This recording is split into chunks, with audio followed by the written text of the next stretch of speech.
Salamat sa ating choir sa pag-awit ng mga anthem at mga hymn na paborito namin. Purihin ang Panginoong Diyos. Meron pong ginaganap na membership class sa taas. Baka meron pa po mga nais maging member ng FCC. Taas nyo lang inyong kanang kamay o mag-approach nyo ang isa sa mga usher po natin at i-assist po nila kayo dun sa taas kung saan ginaganap ang membership class. Okay. Mag-aaral na po tayo ng salita ng Panginoon. Ito po yung series po natin, Seek, Pursue, Conquer for Christ, a study in the life and ministry of Paul. Meron na po tayo so far na napag-aralan na 6, no? Nasa pang-7 na po tayo sa atin pong pag-aaral. Magsimula po tayo sa isang storya, pero hindi naman totoo, meron lamang gustong illustrate at bigyan ng diin. Minsan nagkaroon daw ng convention si Satanas sa impyerno. Pinatawag niya ang lahat ng kanyang mga disipulo, mga alipores, mga demonyo at demonyita, impactot, impactito, lahat ay tinawag niya. At ang introduction niya ay ganito: we can't keep Christians from going to church. We can't keep them from reading their Bibles and knowing the truth. We can't even keep them from forming intimate relationship with Jesus.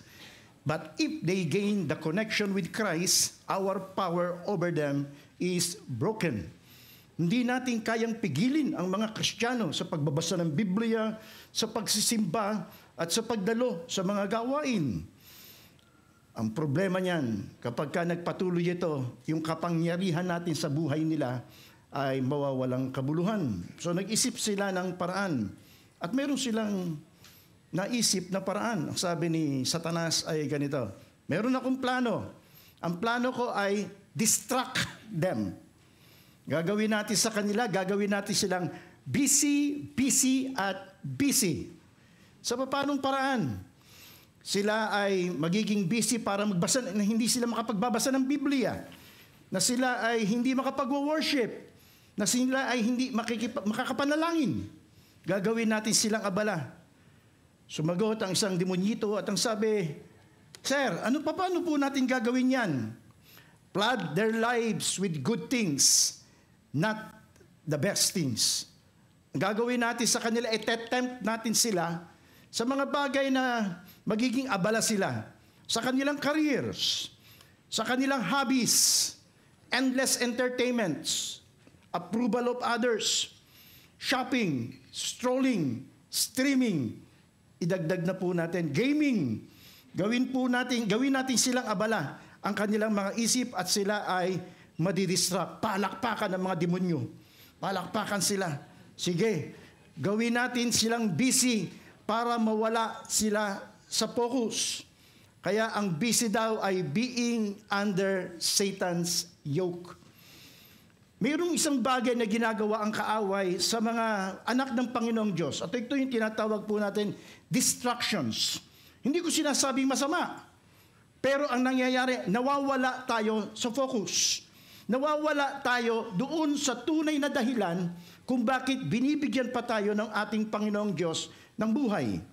Hindi ganito si Apostol Pablo. Kaya ang pag-uusapan po natin, no turning back, Paul's single-minded devotion. Single-minded devotion ni Apostol Pablo. Hindi siya na-distract sa ano pa mang bagay. Hindi siya naging abala sa ano pa mang bagay. Kung ano yung ipinagagawa sa kanya ng ating Panginoong Diyos, yun ang kanya pong pinustro. Tingnan po natin ang central message po natin. Knowing Christ is our greatest joy and life's highest calling.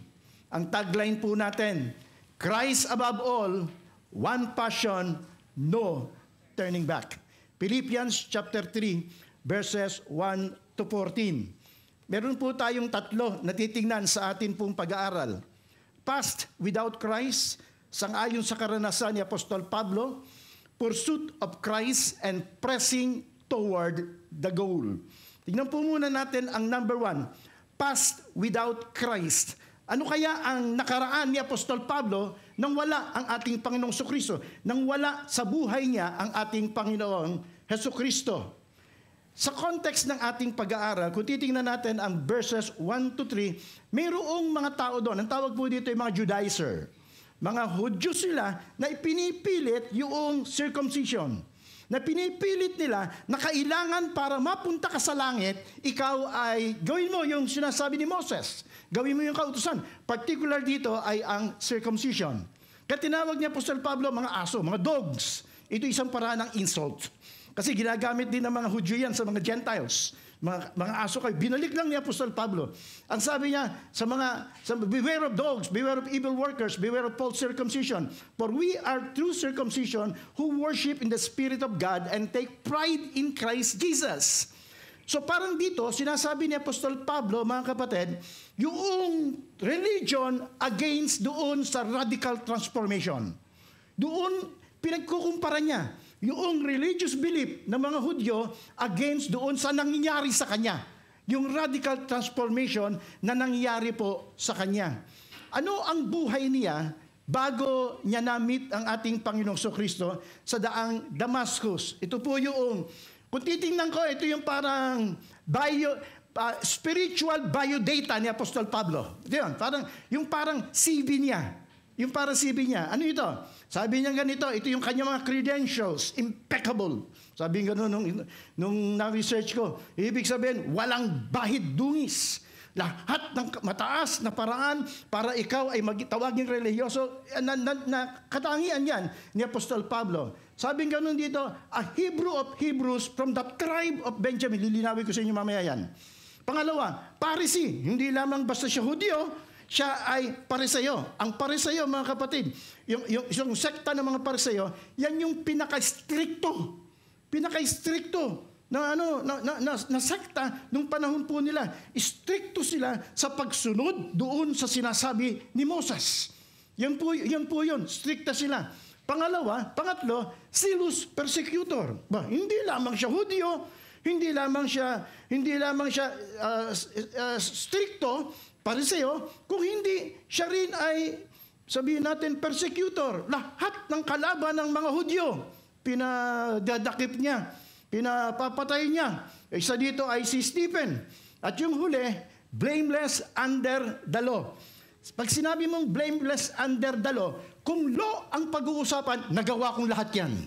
Yun sabi ni Apostol Pablo, kung law, ang tinutukoy ko po, literal Ang tinutukoy ko po, literal.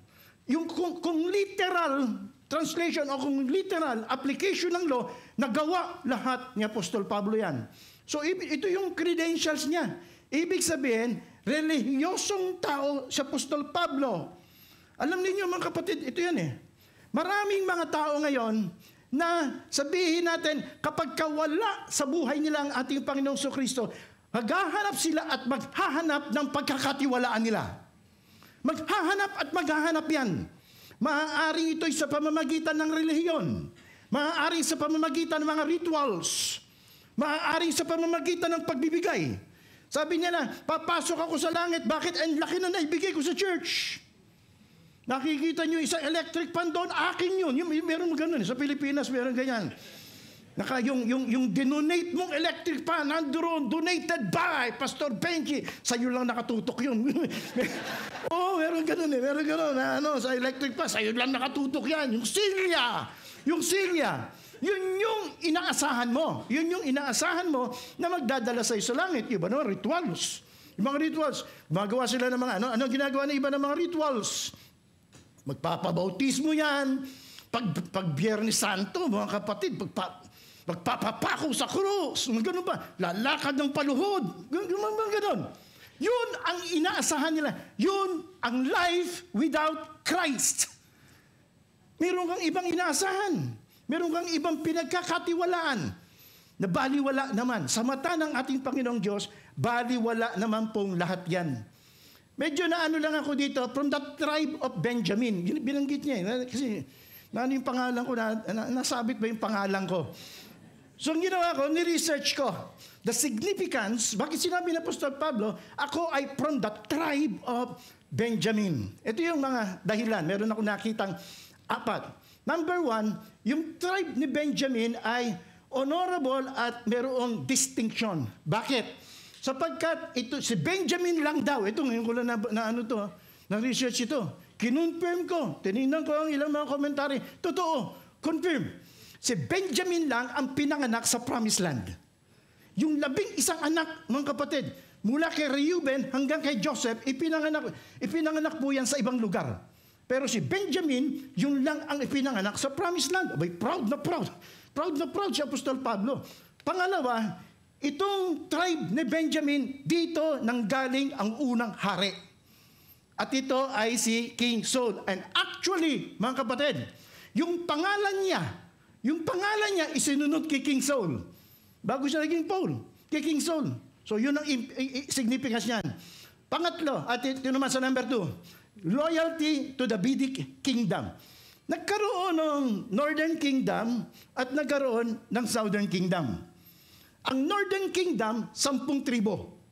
10 tribes. Nagsama-sama po yon. Pero ang sumama lang sa Judah, Benjamin. Benjamin lang ang sumama. Eh, Judah, yun ang tribe ni David. Yun ang Davidic kingdom. At yun lang ang sumama. When the kingdom split after Solomon, Benjamin remained loyal to Judah, forming the Southern Kingdom. This was a sign of spiritual fidelity to God's chosen line through David. Meron pa, pangatlo. Jerusalem, the holy city. Ibig sabihin nito, yung proximity nila. Yung daw pong tribe ni Benjamin, malapit sa Jerusalem. So yun yung pangatlo. Jerusalem, the holy city, sat on the border of Judah and Benjamin. Part of it was within Benjamin's territory. Paul likely highlights this indicate his proximity not only to religious center but also to purity of worship and tradition. At yung pinakahuli, yung affirmation of pure Jewish lineage. Not all Jews in Paul's day could confidently trace their tribal heritage. Si Apostol Pablo, matetrace ko. Matetrace ko yung linya ko. Yun si Apostol Pablo. Ang pinagmamalaki, life without Christ, religion. Being a Jewish, yun ang kanyang pinagmamalaki.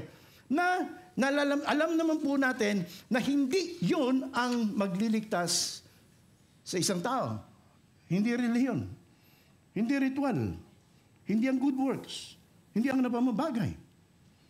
Kung kaya yun ang na-realize ni Apostol Pablo. Nagkaroon siya ng pagbabago. Nagkaroon siya ng realization sa kanyang sarili. At sabi niya, I once thought these things were valuable. Lahat yun. Yung mga credentials na yun, lahat ng to ay mahalaga para sa akin. But now I consider them worthless because of what Christ has done. Yes, everything else is worthless when compared with infinite value of knowing Christ, Jesus my Lord. For His sake, I have discarded everything else, counting it all a garbage, so that I could gain Christ. Nung binabasa ko Tagalog, nayanig din ako sa Tagalog. Sa English, maganda na eh. Pero sa Tagalog, ngunit dahil kay Kristo, ang mga bagay na pinapahalagahan ko noon, itinuring kong walang kabuluhan ngayon. Oo, itinuring kong walang kabuluhan ang lahat ng bagay bilang kapalit ng lalong mahalaga ang pagkakilala kay Kristo Jesus na aking Panginoon. Ang lahat ng bagay ipinalalagay kong walang kabuluhan. Itinuturing kong garbage. Basura lahat yun. Sino ba naman sa atin na nag-iingat ng basura? Ibig sabihin, tinapon niyang lahat yun. Lahat ng kanyang credentials, mga kapatid, ipinagpalit niya, makamit niya lang ang ating Panginoong Jesus. Makamit niya lang ang ating Panginoong Hesus Kristo. Makamtan ko lamang ang ating Panginoong Hesus Kristo. Ito si Apostol Pablo. Willing siya na i-give up ang lahat ng bagay. Sapagkat nakita niya kung sino talaga ang pinakamahalaga sa buhay ng isang tao. Life without Christ. Makamit mo man ang lahat ng bagay. Ikaw man ang sabihin natin sa Forbes, millionaire. Ibig sabihin, nasa top ng pinakamayamang tao sa buong mundo. Pero kung wala si Jesus sa buhay mo, bali walang lahat po yan. Sapagkat ang pinakamahalaga na pwede lang nating makamit sa buhay natin, walang iba kung hindi ang ating Panginoong Jesucristo. What are we holding on that hinders our devotion to Christ? Minsan nakakala natin, Pastor, baka naman pwedeng idagdag si Jesus sa relihiyon. Meron kasi iba ganun eh. Idinadagdag ang ating Panginoon. Hindi pwede yun. Ang rule, mga kapatid, ay it's Christ or nothing. Magtiwala ka lang sa ating Panginoong Jesus. Huwag mo siyang idadagdag. Huwag mo siyang gagawing pagdagdag. At huwag mo rin naman siyang dadagdagan. Huwag mo rin dadagdagan ang kaligtasan na pinagkaloob ng ating Panginoon sapagkat sinabi ng ating Panginoon, natapos niya na ang kaligtasan po natin. Ang requirement para sa atin pong kaligtasan. Maaring religious pride, past success, worldly security, true discipleship requires counting everything as loss compared to Christ. Tingnan po natin ang pangalawa. The pursuit of Christ, ang pagsisikap na Apostol Pablo na habulin o tugisin. Ang hirap palang tagalogin itong pursuit. Sapagkat ang lumabas sa pagkakatagalog ay tugisin o habulin, paghabol. Or sabihin natin pagsisikap, pagsikapang habulin ang ating Panginoong Hesukristo. The pursuit of Christ. Tingnan natin ang Philippians chapter 3, 9 to 11. Tingnan niyo kung ilang beses binanggit that refers to Christ. Ito ay Christ, Him, and His. And be found in Him, not having a righteousness of my own that comes from the law, but that which is through faith in Christ, the righteousness that comes from God on the basis of faith. I want to know Christ, yes, to know the power of His resurrection and the participation in His sufferings, becoming like Him in His death, and so somehow atoning to the resurrection of the dead. So naging pinakamahalaga, na-realize ni Apostol Pablo, the most important thing in life is Jesus Christ. Siya yung pinakamahalaga. Kaya siya yung pinurstro niya. Siya yung hinabol niya. Siya yung pinagsikapan niya kung paano makikilalang mabuti ang ating Panginoong Jesus. Sa paanong paraan niya ginawa ito? Number one, nalaman niya na only in Jesus Christ, faith in Jesus Christ, na magkakaroon ka ng righteousness. Ang righteousness, ibig sabihin ito, pagiging matuwid sa harapan ng ating Panginoon. So, paano parang ka magiging matuwid sa harapan ng ating Panginoon? Sa ibang mga relihiyon, gagawin mo, sundin mo yung sinasabi ng ritual namin. Yan. Sundin mo, maging sa pananamit, sa pag-aayos, meron gano'n, di ba? Kinakailangan mamundo ka, kinakailangan ialis mo yung sarili mo, kinakailangan gawin mo to, kinakailangan panalangin mo to. Yun yung kanila. Yun ang paraan ng righteousness sa kanila para ikaw ay papogi sa ating Panginoon. Para sabihin natin pagiging matuwid sa harapan ng ating Panginoon. Pero kay Apostol Pablo, iba. Nakita niya ng righteousness lang na pwede nating makamit is the righteousness of Jesus Christ. And be found in Him not having a righteousness of my own. Not having a righteousness of my own. Ibig sabihin, hindi ako naging matuwid dahil mabait ako. Dahil mabuti ako. Dahil marami akong nagawa sa relihiyon. That comes from the law, but that which is true faith in Christ, the righteousness that comes from God on the basis of faith. So sa pamamagitan lamang daw ng ating Panginoong Jesucristo, doon niya makakamit ang true righteousness. Maganda yung sinabi sa Romans chapter 3, 21 to 22. Pakibasa nga po natin. 1, 2, ready, read.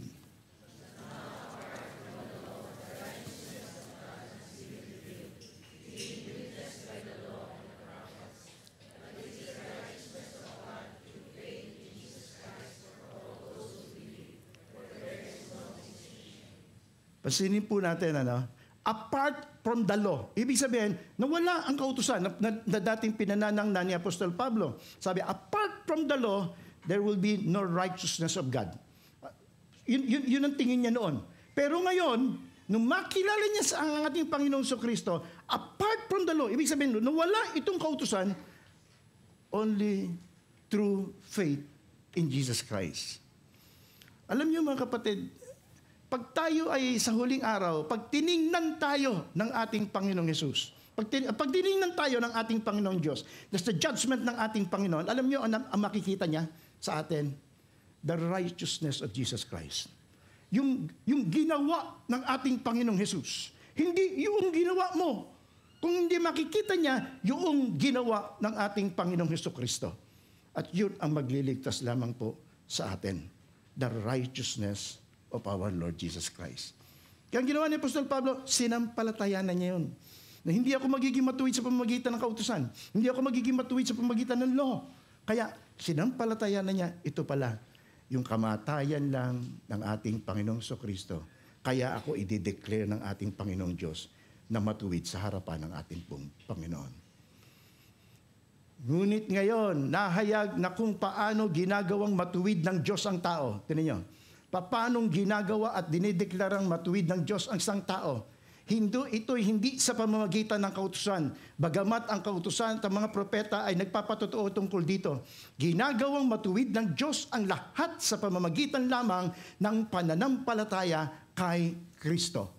Kaya pinustro niya ang ating Panginoong Jesucristo. Kaya hinabol niya ang ating Panginoong Jesus. Sinampalataya niya ang ating Panginoong Jesus. Sapagkat naintindihan niya na ang tanging paraan para ideklarang matuwid ang isang tao ay walang iba kung hindi sa pananampalataya sa ating Panginoong Jesus.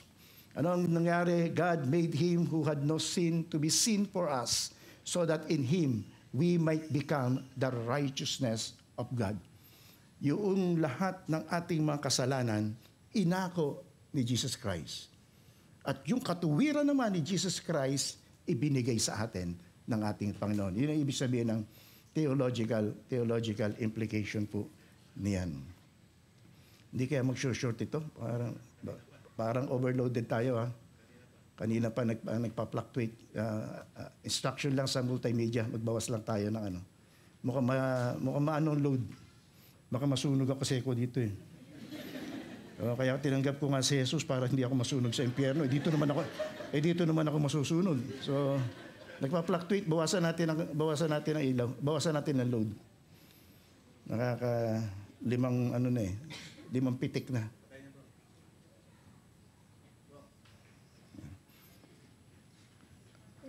Off lang. O hugutin na. Tanggalin na.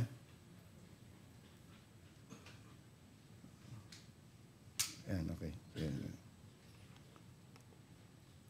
Knowing Christ intimately. Paano hinabol ng ating Panginoong Jesucristo the pursuit of Christ? Si Apostol Pablo ang ating Panginoong Jesucristo. Knowing Christ intimately. Sabing ganun dito, I want to know Christ. I want to know Him more. And yes, to know the power of His resurrection and the participation in His suffering. Nais ni Apostol Pablo na makilala pa nila ang ating Panginoong Jesus. Sa paanong paraan? Ito ay sa pamamagitan ng patuloy na paglilingkod niya sa ating Panginoong Jesus. Na patuloy niya, hindi lang yun, patuloy niya sinishare si Jesus Christ. Patuloy niya ibinabahagi ang ating Panginoong Jesus. So sa paanong paraan pa natin pwedeng magkaroon tayo ng intimate relationship sa ating Panginoon? Pag-aralan natin ang kanyang salita. Tuklasin natin ang salita ng ating Panginoon ay magbibigay kalakasan, magbibigay buhay, at ito yung magiging panuntunan po natin sa ating buhay. Ito yung love letter sa atin ni Lord. Ang dapat po ay basahin po natin. Magkaroon tayo ng intimate relationship sa ating Panginoong Jesucristo. Marami sa atin siguro nakatanggap ng love. Ngayon wala na yatang love letter. No? Parang hindi ko alam kung paano nagliligawan ngayon yung mga magsusyuta, magjujuwa. Parang text na lang. Kasi kami nung panahon namin, Ipe, ay love letter. Napakaraming love letter na ibinigay po sa akin, Ipe. Ang sinulat niya. Na kung babasahin ko yan, talagang pag binasa ko yan, parang lalo ko siyang makilala. Unti-unti at hindi lang isang beses. Maraming beses po. Bago matulog, hahalikan pa yan. Tapos lalagay sa unan. Pagkatapos pagkagising, ganun din. Yan din ang una mong babasahin. Bakit? Mahal mo eh. Mahal mo mga kapatid. Kahit minsan, eto, hindi ko alam kung experience yun. Kahit nasa toilet ka minsan, babasahin mo eh. Dahil doon ka matagal, di ba? Ang inaalala mo na, baka may pamunas mo, may mahirap. Pero dahil mahal mo, hindi mo gagawin yun. Dahil hindi natin gagawin yan. So ano ang point natin, mga kapatid? Si Apostol Pablo, knowing Christ intimately, ito yung isang paraan ng paghabol niya sa ating Panginoong Yesus. So ang ginawa niya ay pinag-aralan niya ang salita ng ating Panginoon. In-apply niya sa kanyang buhay. Winorship niya sa pamagitan ng mga practical tips lang, sa pamagitan ng worship, sa pamagitan ng paglilingkod sa ating Panginoon. Ipupush po natin ang ating pong intimate relationship sa ating Panginoong Hesukristo. Ipakita natin kung gaano natin kamahal ang ating Panginoong Jesus. Sa John chapter 17, verse 3, pakibasa nga po natin. Now, want to ready read.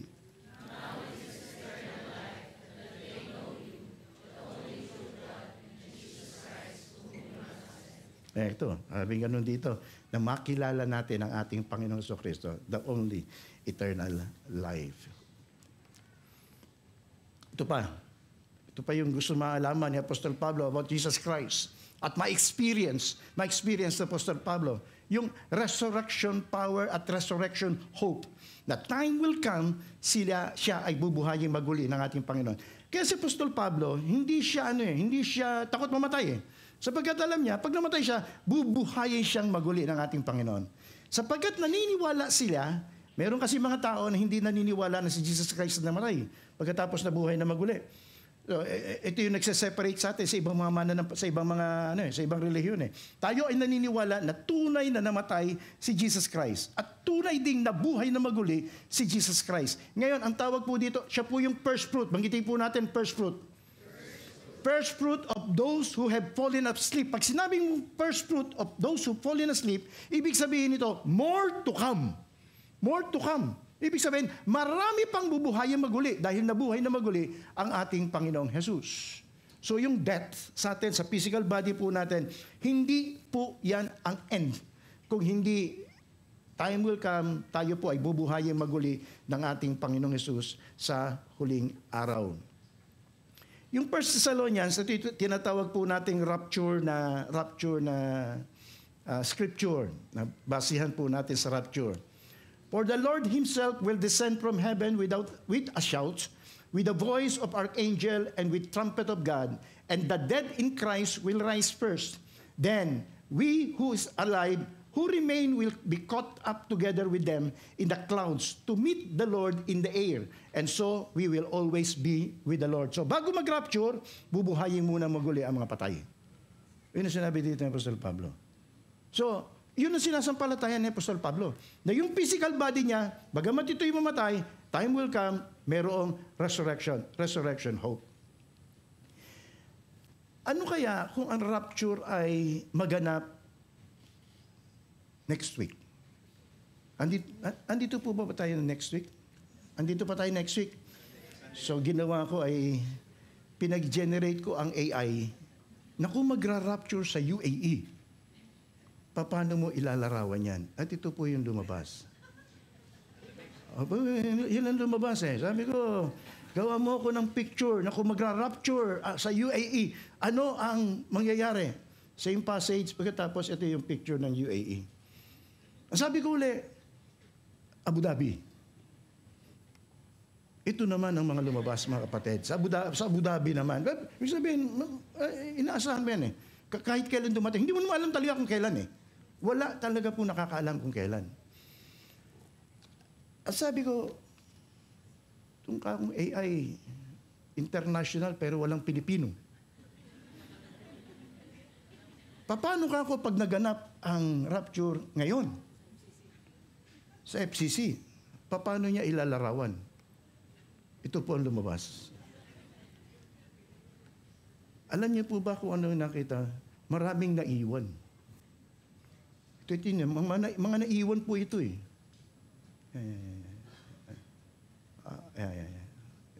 Tinan niyo ano. Mga naiwan po yan. Naiwan po yan sa rapture at ito naman po yung mga nakasama. Hindi ko alam kung andyan kayo. Kaya sabihin po natin sa nasa kaliwat, nasa kanan natin, sana kasama ka sa rapture, mga kapatid. Sabihin naman natin nasa ka, nakasama ka maiiwan. Wag naman ganun. Wag naman ganun si pastor. Hindi, ano ang point natin? Ito yung mga nakita niya sa ating Panginoong Kristo. Na kaya niya pinupurstru ang ating Panginoong Kristo sa dahilang siya ang nagbibigay ng blessed hope, blessed assurance. Personal reflection po natin, is our faith merely intellectual or do we passionately pursue Christ? Ito yung dapat po nating gawin na ang pananampalataya natin ay hindi lamang po hanggang isip natin, kundi nagsisika po tayo na lalo pa nating makilala ang ating Panginoong Hesus intimately. Tingnan po natin ang pangatlo. Pressing toward the goal. Ito naman ang ginawa ni Apostol Pablo. Ito, nakafocus siya. Wala siyang mga distraction, kung ano yung goal niya, kung ano yung pinagagawa sa kanya ng ating Panginoon, yun lang ang kanyang ginawa. Brothers and sisters, sabi, forgetting what lies behind. Ano yung mga bagay na kinakalimutan niya na? Forgetting what lies behind. Brothers and sisters, I do not consider myself yet to have taken hold of it. But one thing I do, forgetting what is behind and straining toward what is ahead. Iniisip ko kung ano yung mga bagay na dapat nating kalimutan para makapagpatuloy tayo sa pagpustro sa ating Panginoong Kristo. Sa pagpursu sa ating Panginoong Kristo. Ano yung mga dapat nating kalimutan na? Ano yung, para hindi tayo maabala, para hindi po tayo madistract. Number 1, past failures. Lahat naman tayo, guilty as charged. Maging ako. May mga pagkukulang, may mga pagkakamali, may mga pagkakasalang nagawa. Pero kung ito'y pinagsisihan mo na, tinalikuran mo na, kalimutan mo na yon. Huwag mong hayaan na yun ang gumapo sa'yo para hindi mo magawa ang pinagagawa ng ating Panginoong Hesus. Minsan, meron mga mananampalataya, okay, Kristiyano, pero hindi pa rin makalaya doon sa gapos na nakaraan. Pastor, ako po ay isang babaeng may nakaraan. Ganun. Naano ka sa sarili mo. Nahahabag ka sa sarili mo sapagkat hindi mo mapatawad ang sarili mo sapagkat ikaw ay mayroong nakaraan. Hindi ko alam kung papasok itong naalala ko, bigla ko lang naalala. Mayroong isang babae na nililigawan ng isang lalaki at inamin ng babae. Sabi ng babae, hindi ako nababagay sa'yo sapagkat ako ay isang babaeng may nakaraan. Sumagot naman ng lalaki, huwag kang mag-alala, ako naman ang lalaking walang kinabukasan. Hindi ko alam kung paano papasok sa ano point natin, mga kapatid.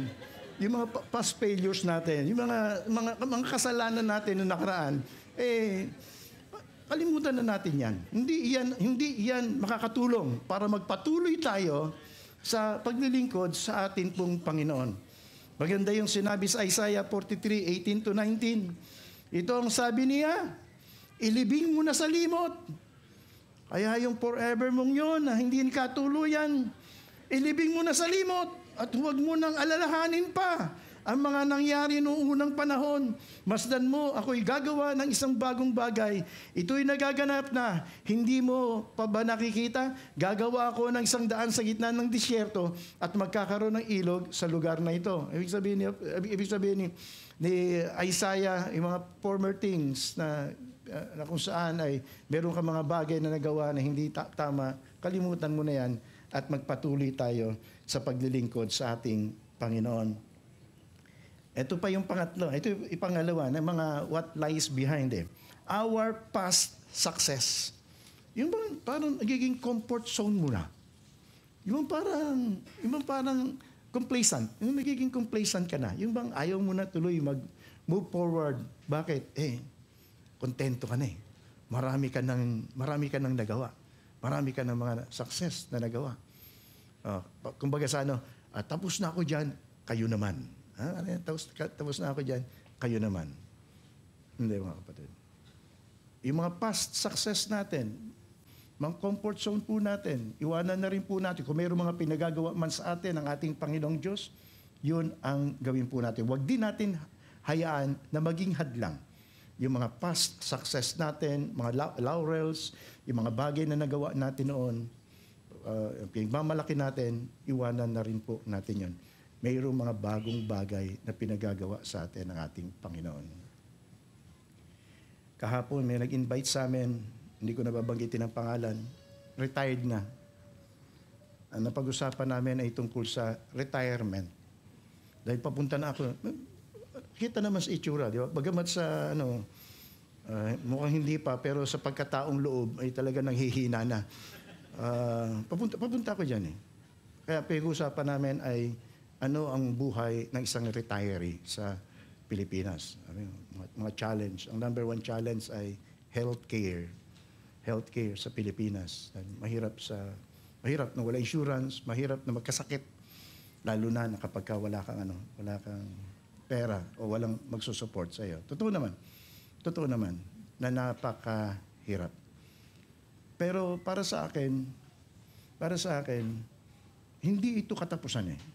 Kung talagang tinatawag ka ng ating Panginoong Diyos sa isang bagay, sa isang panibagong ministry, kahit may edad ka na, pwede yan. Gawin mo. At ang Diyos ang magsusustain naman ng provision, kalakasan, kalusugan, para magampanan mo yung pinagagawa sa iyo ng ating Panginoon. Yun ang nakita ko kay Apostol Pablo. Si Apostol Pablo, pinalimutan niya yung mga nakaraan at tinitingnan niya ngayon ay ito, yung panibagong gawain na pinagagawa sa atin sa kanila ng Panginoon. Hindi siya tumitigil hanggat hindi panahon para tawagin na siya ng ating Panginoong Diyos. Straining forward what is ahead. Ito yung sinabanggit natin. Straining forward, ibig sabihin, nagsisikap siya.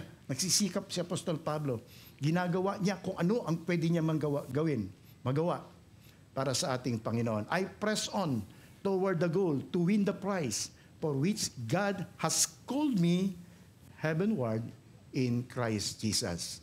So hanggat wala ka pa sa heaven, kapatid, hanggat wala ka pa sa langit, tuloy-tuloy lamang po ang paglilingkod kay Lord.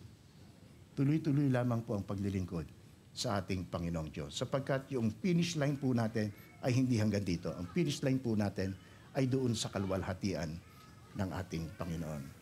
Kaya sabihin natin sa nasa kaliwa at nasa kanan, tuloy-tuloy lang kay Lord, kapatid, ha? Tuloy-tuloy lang tayo.